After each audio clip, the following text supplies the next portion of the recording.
Hay libros que buscan consolar y hay libros que buscan enseñar, pero este libro no vino a salvarte. Vino a mirarte a los ojos y a no apartar la mirada. En las flores del mal, la belleza nace del pecado. La poesía brota de la podredumbre y el alma humana se revela sin maquillaje, sin perdón y sin excusas. Aquí el amor se pudre, Dios guarda silencio, y el deseo arrastra al hombre hacia sus abismos más profundos. Cuando este libro fue publicado fue censurado, juzgado y condenado. No por obsceno, sino por algo peor, por decir la verdad. Porque estas páginas no hablan del mal como un enemigo externo, sino como algo íntimo, cotidiano, como algo que también vive en ti. Este no es solo un libro de poemas, es una autopsia del alma moderna, un espejo incómodo, un descenso sin red. Hoy vamos a entrar en una de las obras literarias más perturbadoras, bellas y peligrosas jamás escritas. Pero cuidado, una vez que atraviesas estas flores, ya no se vuelve a mirar el mundo, de la misma manera.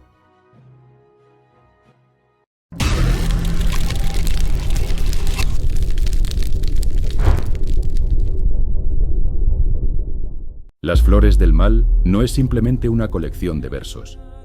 Es la cicatriz fundacional de la poesía moderna que Charles Baudelaire abrió en el corazón de París en 1857. Este libro representa un descenso voluntario a los infiernos de la conciencia humana, donde la belleza no se encuentra en los paisajes puros, sino que se extrae dolorosamente de la decadencia, el vicio y la muerte. Al abrir sus páginas, uno no se enfrenta a la lectura pasiva de un texto clásico, sino al testimonio de un juicio moral que sacudió los cimientos de una sociedad hipócrita que prefería mirar hacia otro lado antes que reconocer su propio reflejo en el espejo oscuro que el poeta les ofrecía. El autor caminaba por un París en plena transformación, una ciudad que estaba siendo destripada por las reformas urbanísticas del barón Haussmann, convirtiéndose en una metrópolis de amplios bulevares y sombras profundas.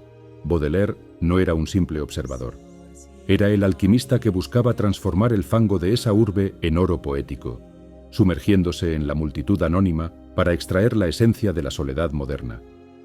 Su vida durante la composición de estos poemas estaba marcada por la precariedad financiera, la enfermedad y una relación tormentosa con su musa mulata, Jeanne Duval, elementos que se filtraron en la tinta de cada estrofa, cargándolas de una sensualidad tóxica y una desesperación tangible.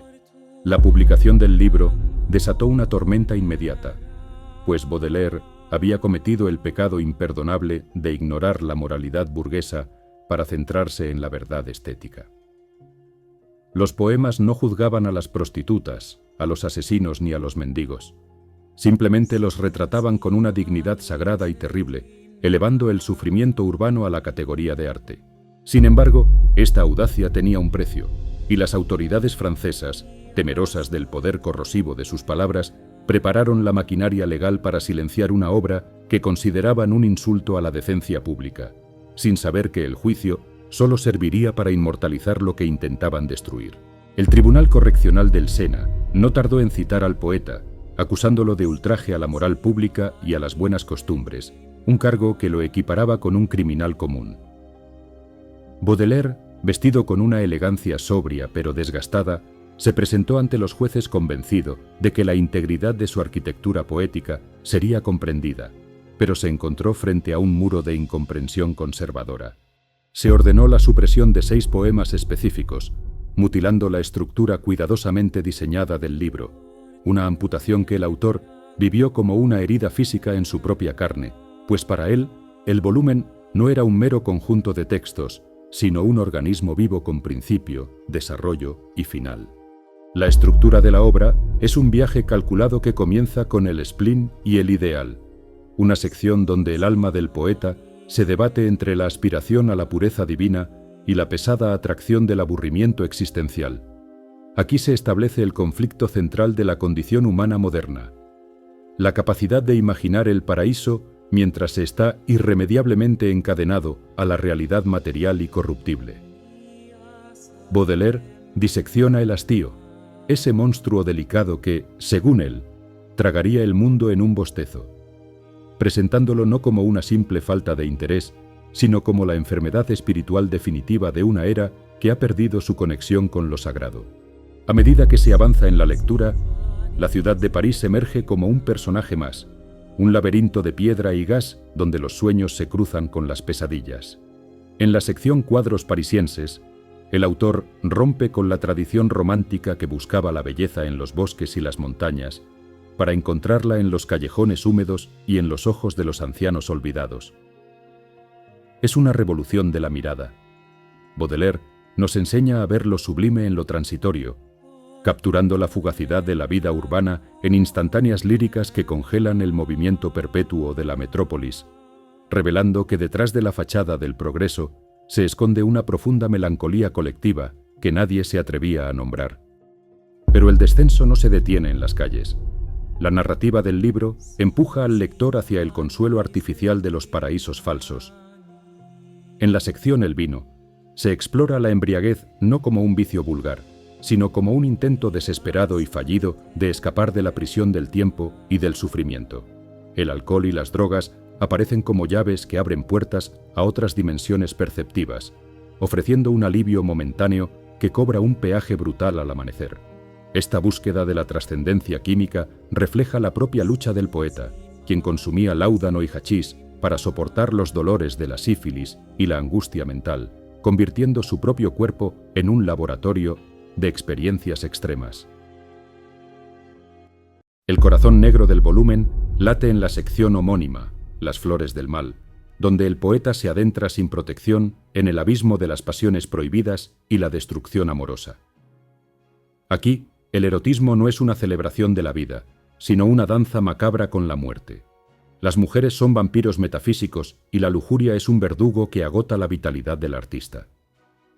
Baudelaire rompe la dicotomía tradicional que separaba lo sagrado de lo profano, sugiriendo que en la degradación más absoluta existe una forma perversa de ascetismo, y que el dolor infligido y recibido es la única prueba tangible de nuestra propia existencia en un universo indiferente.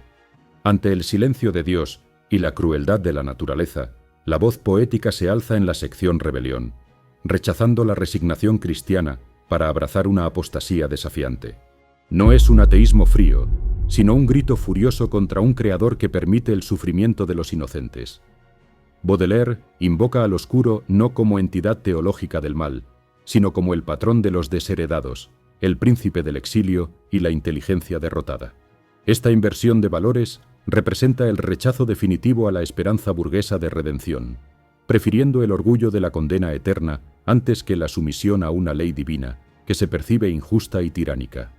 El viaje culmina inevitablemente en la muerte, pero para el autor, el final de la vida biológica no es un muro, sino una puerta abierta hacia la única aventura que aún conserva el poder de sorprender. En los versos finales, la muerte se personifica como un viejo capitán listo para levar anclas, invitando al alma hastiada a zarpar lejos de la tediosa repetición de los días terrestres. Esta concepción del morir como un viaje hacia lo nuevo transforma el miedo ancestral en una curiosidad voraz. El poeta está dispuesto a hundirse en el fondo del abismo, sea cielo o infierno, con tal de encontrar algo que rompa la monotonía del ser. Más allá de sus temas, la verdadera revolución de la obra reside en su alquimia técnica, específicamente en el uso de la sinestesia, donde los perfumes, los colores y los sonidos se responden mutuamente en una unidad profunda y tenebrosa. Baudelaire liberó al verso francés de su rigidez retórica, no rompiendo la forma clásica, sino llenándola de una musicalidad moderna y obsesiva que hipnotizaba al lector.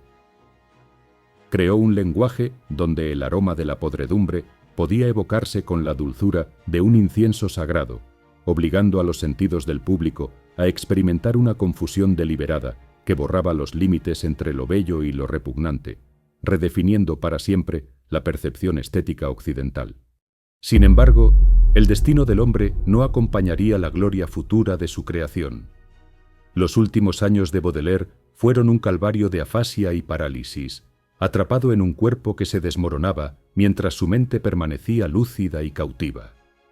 El gran orador de la decadencia terminó sus días incapaz de articular más que una sola maldición repetitiva, reducido al silencio que tanto había intentado llenar con sus versos.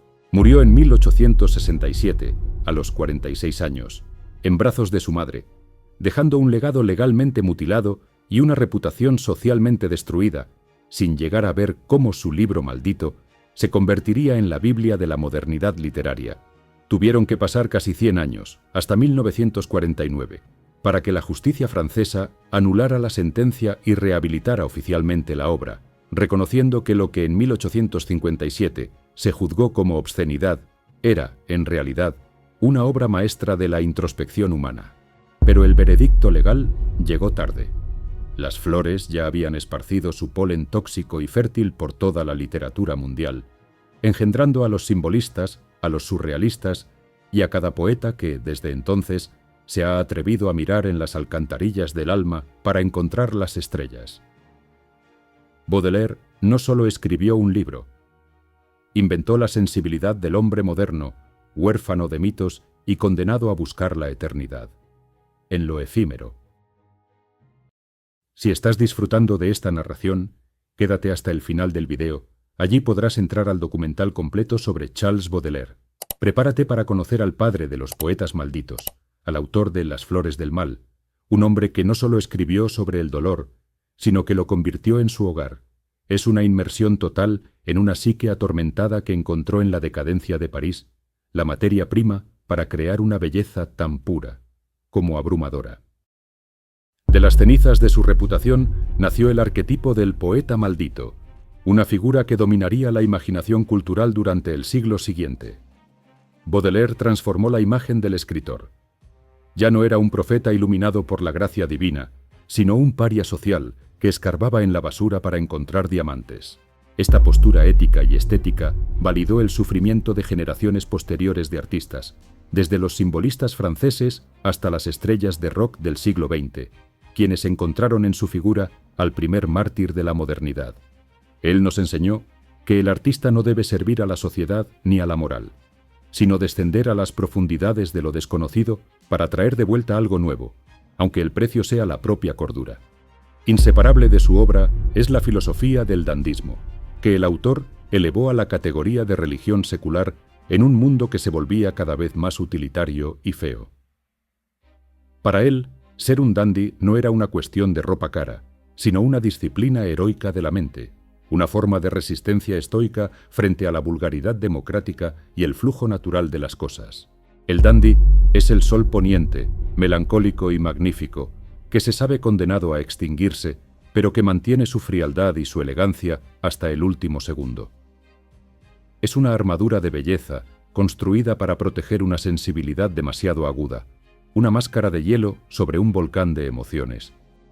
Al cerrar el libro hoy, nos damos cuenta de que no estamos leyendo un documento histórico, sino un diagnóstico clínico de nuestro propio presente. La alienación que Baudelaire describió en los bulevares de París se ha multiplicado exponencialmente en nuestras ciudades digitales. El spleen ya no es una rareza aristocrática, sino la atmósfera que respiramos a diario. Su advertencia sobre el progreso material desconectado del progreso espiritual resuena con una violencia profética, recordándonos que ninguna tecnología ni reforma urbana puede curar el vacío que llevamos dentro.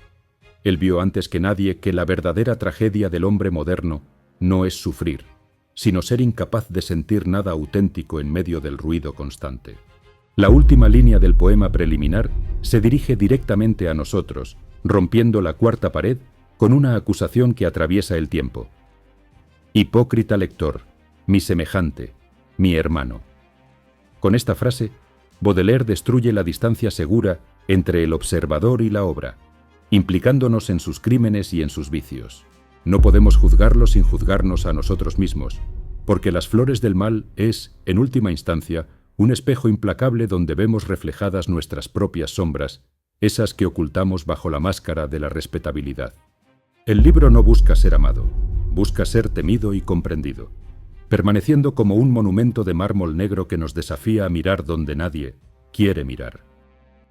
Dale clic a este video para disfrutar del documental completo sobre Charles Baudelaire. Te espero allí.